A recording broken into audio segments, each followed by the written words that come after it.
So I'm in the barbershop hanging out with Marcus Brookins. Y'all know him as Black. Yeah. Hey, Black, I heard this quote recently that said, people know your smile, but they don't know your stripes. And another one said, people know your success, but they don't know your struggles. And I think people see you, man, you're so positive, so exciting. You uplift everybody else. You give them hope through how you sing and worship and encourage people. But many people don't know your story. I think some people have heard you talk about you and your mother in a brief testimony. But I want people to just hear your story today about you with your biological father, some of the struggles that you've had in that relationship, and kind of how it's affected you. And so, we're sitting in a barbershop that, we just learned you've been coming to since you were 7 years old. And so talk a little bit about that, man, growing up without your dad, your mom being there, and, just the things that you didn't have, early on in your life without having your father there. Well, when the boys down to it, when I had with my dad and stuff, it was a weird thing though, bro, because coming to the barbershop, my mama's either dropping me off or she got to sit here with me. My dad wasn't here to tell the man, hey, this is how his haircut should be. Like, to this day, I still get my haircut the same way my mama told me when I was little. Wow. My dad has never been in a point where I got a haircut with him. Right. So my mama say, hey, even all the way around with a little boy part. You know what I'm saying? And so it's just the way it is, just even all the way around, a little boy part. But my dad, he was always in some type of trouble, and that was pretty much that was the hardest thing, is the fact that he was always in trouble. And sometimes I felt like, if he actually loved me, he wouldn't get in trouble. Yeah, let's go back on that real quick. I know you talked about he was always in trouble, so that kind of contributed to why he wasn't there. You told the story one time in church. You talked about how your mom had you when she was 16. She was 16 years old. So you said this in your statement. Y'all grew up together. Yeah. That's crazy, man. That's amazing. Y'all grew up together. Talk about their relationship, how they got together, and then why he wasn't there. Kind of give us some details. Oh, man, my mom and dad, man, they was high school sweethearts. They went to school together at ODY High School. And he was in the ROTC program. She was in the ROTC program, but she was also in band. My dad was, he was high level in ROTC, so he was over all the students in Fort Worth ISD when it came down to ROTC. Man, they had been together forever. Probably since about middle school they've been together, and it went on like that. My dad told me, they had me early in high school, and everybody knows the story. Like my grandparents, they wanted to get rid of me, but my mom kept me. But my dad was truly supportive of it, and he wanted to have me as a son. He lived with my grandma, so I was always around him and my grandma for the most part. So the early years, like when you were first born, he was there. Yeah, when I was younger, he was there. Like, he was always over there, but he was never the what you would say, the caregiver. Right. My dad was like the uncle. Yeah. You know were like what I'm his saying? nephew or like a younger brother or something like that. Exactly. So it was never that dynamic of, oh, that's my dad and I'm his son. It was never like those talks. I got those talks and stuff really from my grandfather. His dad. Yeah. I never knew what he was like as a dad before a grandfather. He was great. Like, we would out in the morning times, we would go to Grandy's over there on 35, and I would try to get my dad to go. He was like, "No, I'm too tired to go," so I just be with him. So early on, your dad kind of separated himself from the dad duties. Yeah. And he was around, but he wasn't really. Oh yeah, man. I remember one time I did something bad at the house, and my grandma said, "You gonna have to whoop your son." He walked in the room, man. My daddy started hitting the bed instead of whooping me. Wow. And he said, "Man, I just don't feel right whooping you, man." Wow. Like those dynamics never happened.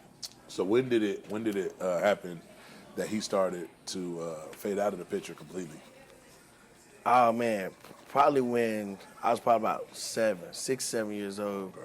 Right until you start coming here. Yeah, he started stealing. He used to steal my. I used to always have like change that I'll find and figure out how to make some money with my grandma or something. He started stealing my money, and that's when we started noticing. And my grandma noticed that he had a drug problem. But not only was he selling it, but he was also, doing it. And then, he pawned my BMX bike.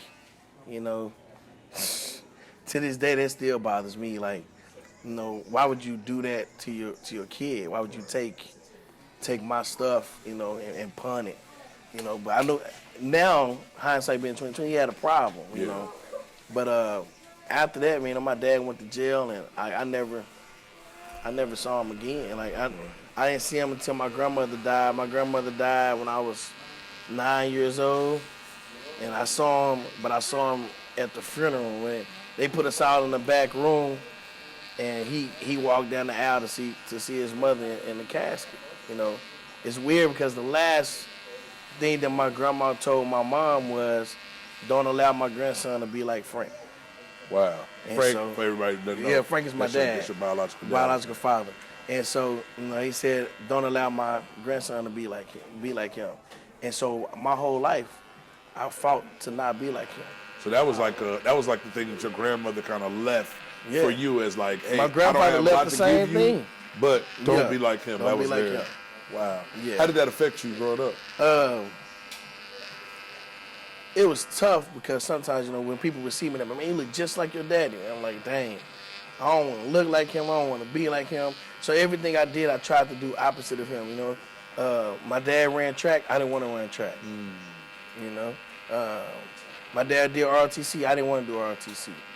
Those type of things. My dad was in orchestra. I didn't want to do orchestra. I didn't want to do that. You know what's funny? It's crazy because like orchestra, track, ROTC, those aren't negative things. Nah. But you were so busy trying to run away from the shadow of his negativity that you wouldn't even embrace his positivity. Legit. And I think it's some people that have that issue, right? Yeah. Like they'll look at certain things and they'll say like, oh, I don't want to be nothing like this person. The evil or the negative things that they've done. Right. That you won't even accept some of the positive or good things. We throw away everything. Yep. Yeah, wow. Yeah, so that right there, that was key. So, I played football. My dad didn't play basketball or baseball. I played those sports. Anything that was opposite of him, I was doing. Right. So my life set was, when I was younger, was to set out to not be him, but to beat him. And wow. So, so you spent a lot of your life in competition with a man that you were not trying to be like. Exactly. Man, it's funny because, I read a book, and everybody know my story. I say, Think Differently, Live Differently was like a turning point in my life, right? Right. And so when I hear Think Differently, Live Differently in the book, he says that whatever you prioritize in your life organizes the rest of your life. Wow. Yeah. And so you got to figure out what you prioritize. But if your priority is to beat him, then he becomes the priority of your life. Yeah. And what are any things that you started noticing in your life where it's like, yo, I'm trying not to be this dude. I'm still like I'm becoming exactly like him. Did you notice that? Oh yeah, man. I noticed that in my view of women early on, just how I carry myself. But then too, my dad on the negative side, he sold drugs. But I always had this innate ability to be able to come up with ideas on how to make money. Yeah. And come to find out, I get that from him. Yeah. And so I didn't know I got that from him. Right. Because I ain't know nothing about him. Yeah. But I always had this ability to be able to figure out an idea to make money or help my friends know how to make more money than what they're making. And so, that's something that he's always been good at. To this day, dude's still good at that. Yeah. He's enterprising. He can talk. Yeah, that dude has a business degree from the South Side. The business degree from the South Side. Very good. I was about to be like, I was legit looking in, leaning in like, oh, wait, where do you get a degree from? Right. He said from the South Side. From the South Side. Very Hill. But but the crazy part too, I got my minor in business too. Right. But it's like it's something that I can do naturally. Yeah. And I'm talking to my barber Keegan about even what how he does his barber stuff, and I'm always able to help somebody out with what I'm saying. Like majority of my ideas are crazy. Right. But I promise you, one day. Yeah, something's gonna crack. Something's gonna crack. I got you. So obviously you spent some time trying to beat him. I love that you said that. Yeah. You avoided trying to be him, but you spent most of your time trying to beat him. Yeah. And so that shaped a lot of it. But then, like you said, you and your mom grew up together. So obviously she had other relationships and things before we get to where she is now. Oh yeah. There are other relationships. So obviously you're looking at what manhood is by avoiding being like him, trying to beat him. But then there are other men that you see in your life. What did you learn from the relationships your mom engaged in, positive and negative? The funny parts about my mom's relationships is that I was still the man of the house. Wow. Like regardless, because that was my mom was not just my mom, she was like my sister. And it's like, you're not going to come in here and disrupt what we got going on. Wow. So either you're going to come in with your head on straight or you got to get out. Wow. Like, it was a couple guys that tried it, but I was like, nah, that's not going to work. I had one guy, one of my mom's ex-husbands. My mom never played around with upholding a standard around us. So, like, when the man came around us, she probably had met him outside, but once he got around us, they were moving forward in this relationship. It was like, hey, this dude want to marry my mom, and now they're married. It was never like me and in and out the house. She didn't play that. Right. And so with that being said, I had one of my stepfathers, man, he taught me about like, hey man, waking up in the morning and fixing breakfast for everybody. Like he taught me how to cook. Like he could cook really good. Like he taught me how to cook, and he taught me how to take my ideas of enterprise, and like I used to sell candy at school and showed me how to be positive and those different things. That's something I took from him. It was really cool, but at the same time though, he had some flaws. Right. And at the end of the day, I told him, I said, man, I think you're gonna have to go, and that was the end of the marriage. You know what I'm saying? Like, because essentially, I was still the man of the house. And it didn't matter who walked in there. I was still the man of the house, and I was guarding my mom against the hurt that my dad had left.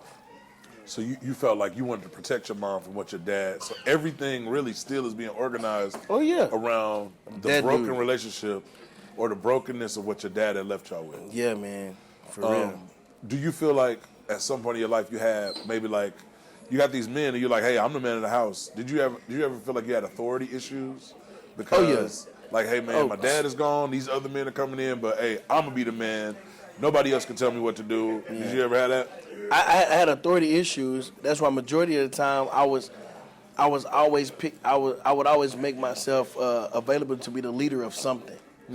So even in band, right? I'm a freshman walking into the drum line, but I'm not a freshman walking to the drum line. I'm the lead freshman walking to the drum line. Right. Because I didn't want nobody to tell me what to do. Right. When it came to doing band, I couldn't be the band director, so I became the drum major. I didn't want nobody to tell me what to do. Even at school, even at church with Sunday school or being on the worship team.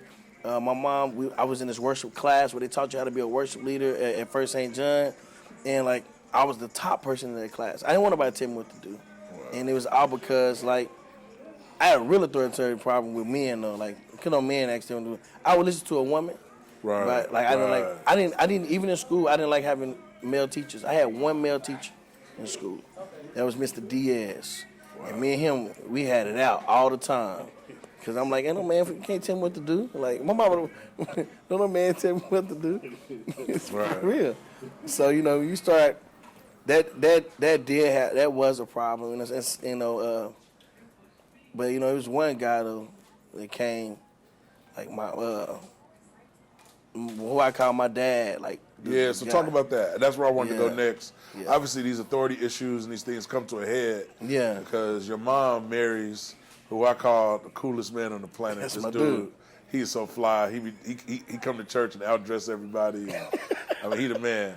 But tell me about how that relationship came together and how you had to submit to a new man of the house, the real man of the house. Man. And how that changed you. Hey, it was rough. Something my boss told me, he said, you 33 years old, he said, Pat was the same age you are now raising a 15-year-old kid. Wow. Like me, though. Yeah. I feel bad for him. I have a hard time raising my 2-year-old. It's mine, But, man, when Pat, man, that dude came in, and he understood that, like, I had been the man of the house for so long. It's talking about 15 years. I've been the man of the house. My mama go clean buildings. We all cleaning buildings. My mama needs some extra money and can't give me no lunch money. I'm gonna get an extra job. Like that was just my thoughts. And so, but when Pat came in, man, me and him, we had it out too, because I was like, I'm gonna buck the system because, like, once again, you can't tell me what to do. Well, 15 is a rough age. 15 rough age, man. 15, 16. Yeah, man, it was rough. So then when he said that, when I told him that one day, he was like, "Man, you need to understand. I'm not trying to tell you what to do. I'm trying to lead you in the right direction." Yeah. So we going outside, and I had a '79 Ford Fairmont. I think it's when we actually came together. Man, we was changing the brakes, spark plugs, everything. You know what I'm saying? He talking about change the oil, all that stuff, man. I mean, putting the car up on ramps. He's showing me how to finish projects in the house. So, like, he knew I would have all these ideas about writing and stuff. He said, "Man, let me show you some stuff that you're going to have to do." One day, I never forget, we did my mom's spark plugs. And he was telling me to gap them. And I was like, "Man, I can go faster if I do it this way." Well, I did it my way. And this is why I got respect for dude. I did it my way. Man, my mom was going down the street, man. Our spark plugs went through the, man. My mom, the spark plugs went up. But right then, that's when I was like, man, I need to listen to this guy. Cause you got a man now that knows what you don't know. Yeah, legit. And the best thing for you to do is listen to him because it'll save your life and the lives around you. Yes. Wow. He said, man, your mama could have been hurt, man. He said, you care about your mama and you love her. He said, would you send your wife out there and you didn't gap this stuff correctly? So then it made me start thinking about, like, hey, I got to listen to him because he knows, like you said, he knows something I don't know. And he actually is trying to teach me. He's not trying to hurt me. You know what's funny? To bring a bridge, well, first thing you said was, man, you were thinking like, hey, man, if my dad loved me, he would have made different decisions. Yes. And that's the very lesson Pat taught you that made you submit to him. That if you love her, man, you'll make a different decision. Yeah. And it's crazy how that one thing that you long for, he actually provided for you and helped change your perspective. Yeah, man. Wow. That's true. You know, can you turn around the other way? How do you plan on raising your kids, and what do you want to be now? Like, how's that going to be different for your kids, man, now that you've had the experiences that you've had? Especially you have a son, man, your namesake. You got a name, the Brookins name. Yeah. Right, which is an adopted name. Yeah, it right? is. It's not, your dad's last name is Eccles. Eccles, yeah. And your name is Brookins. So you get to start all over again. Like new name, new everything. Yeah. How do you carry this Brookins name to break the cycle of the things that went on before you? Everything that went on before me, and even the stuff that I deal with, I believe that it all stops with me. Like, it can stop with me. Like, Marcus would not experience this. Marcus Jr. would not experience the same things I experienced. And if he does encounter them, he won't react to them the way I did, because I'm there the whole time to teach him. I'm around my son all the time. The hardest thing about being a dad is the fact, especially at this early age, is the fact that I didn't have a dad at this early age. Yeah. So I don't know what to do. Right. Like, I'm literally going off of the people I see in church, the mistakes I've seen made, when I was students that I have. But my thing is, I'm looking at him like, hey, I've seen that before. We stopping that now. But I explain it to him, like, this is why we don't do that. Like, your last name is Brookins, and I'm hoping he understands. He's 2 years old, so sometimes it's like, you know. Okay. But at the same time, though, it's seeds, though. Yeah, it's straight seeds. And when he was born, like, the first prayer I prayed was, God, I can't give him anything. I made a request and said it like that. Like, God, I can't give him anything. What I can do is give him you. If I give him you, he'll be okay.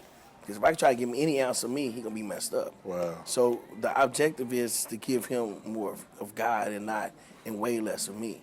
So, because he's going to have me and him already innately, like it said, like I was saying about my dad with being business wise, right? Right. Some things he's just going to have because, the archetype. The archetype, like, man, that was good. The archetype, But it's some patterns I can cut out, though. Yeah. You know what I mean? Yeah. I can cut that pattern out, and he can deal with new things. And I can say, hey, man, you should think about doing this.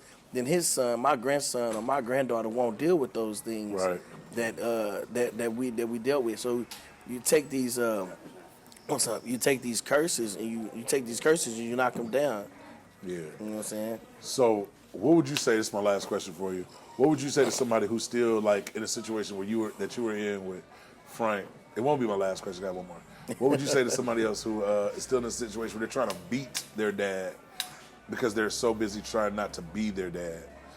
You know, it may be a female, a male, somebody else like that, but I'm just trying to be, like, my focus is trying to beat them and not trying to be them. At the end of the day, what I had to learn was I'm not going to beat my dad trying to beat him. I will live better if I continue to follow Christ.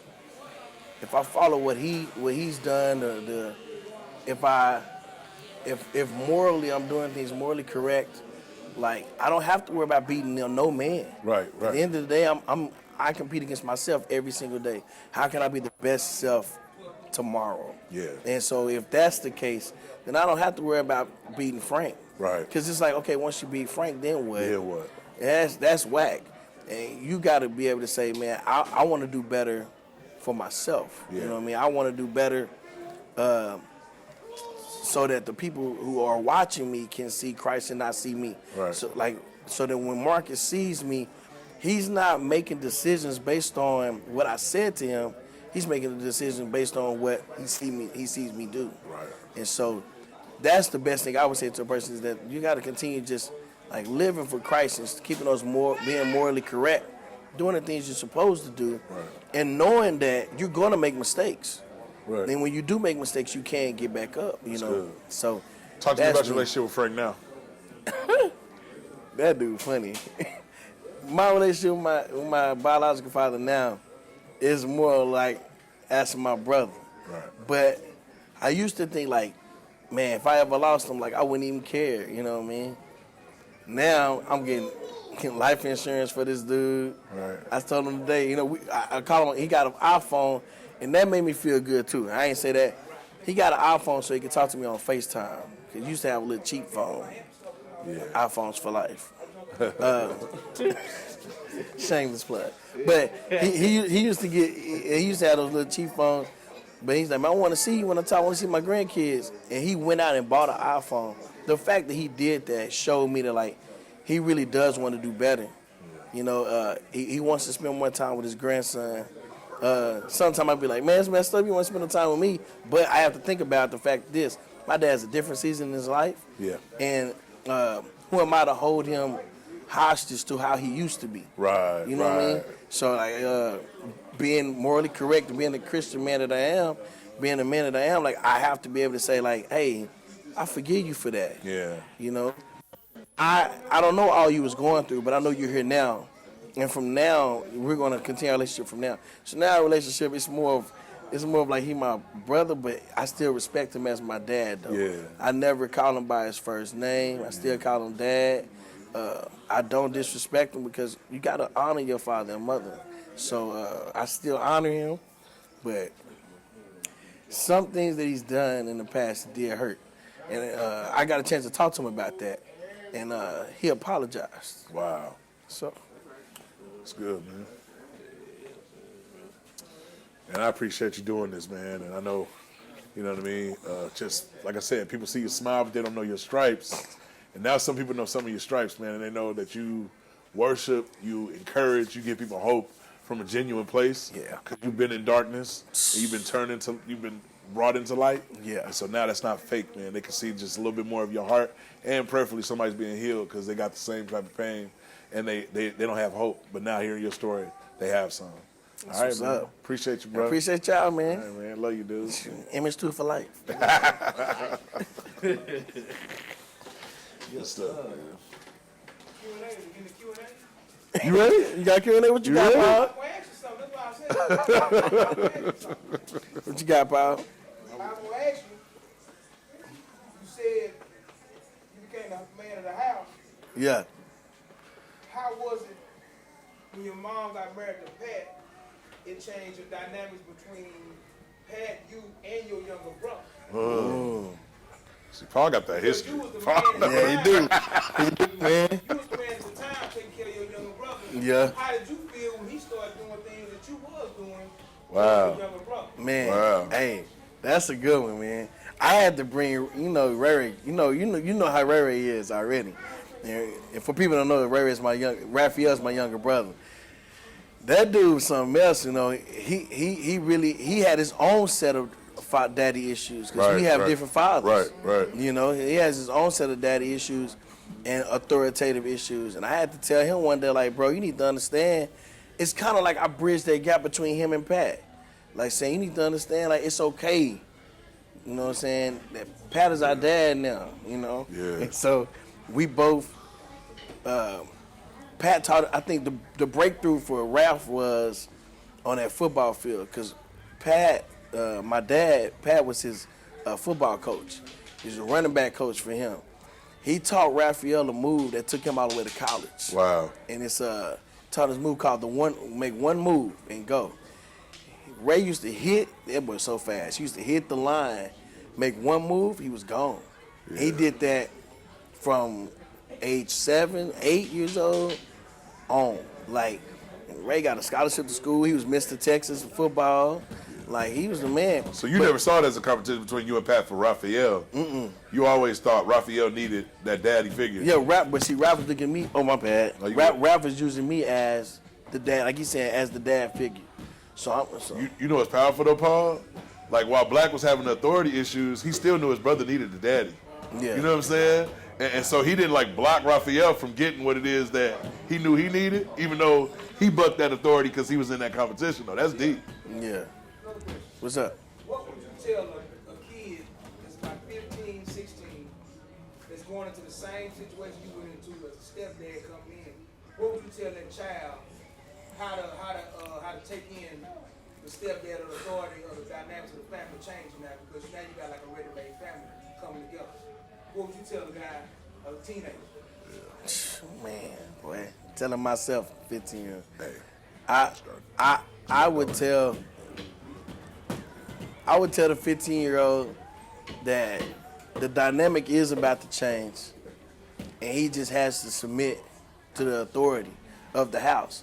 Because biblically, he's not the man of the house. right. The man of the house has stepped in. And so regardless whether he's the breadwinner, regardless of how much money he bringing in, regardless of where he's been your whole life, he's now the man of the house. And so you have to submit to the man of the house. But I would still say to the father though, that if this boy is gonna submit to you, you gotta have something for him to submit up under. Yeah. So that's good. submit is, being up under a mission. Right. Pat showed me a mission straight up. Yeah. And I was like, I'm down with that. Pat was like, you the oldest of 6. Everything you do, they gonna do. So my thing, once again, I'm leader again. So now, I go to Nebraska and then I go to UAPB. I have to graduate. Because if I don't graduate, they won't graduate. And the crazy part was, right after I graduated, then everybody started graduating. My little sister got her degree. My other little sister got hers. My little brother went to the Navy, got his degree from Full Sail. My little brother Raphael finna get his degree. My other little brother, he trying to get back in school to get his. Because now I set the standard. So now if I go get another degree, the standard inside the house is, now we got to get 2. If I go get a third, now we got to get 3. Every time my dad told me straight up, you are the person who sets the tone in this house. And it's the same thing with that 15-year-old. If you're the oldest one, you setting the tone in this house. So you have to come up under the mission of the father. But I would tell to the father that he has to have a mission coming in that room. That's deep, man. You actually gained authority by submitting to it.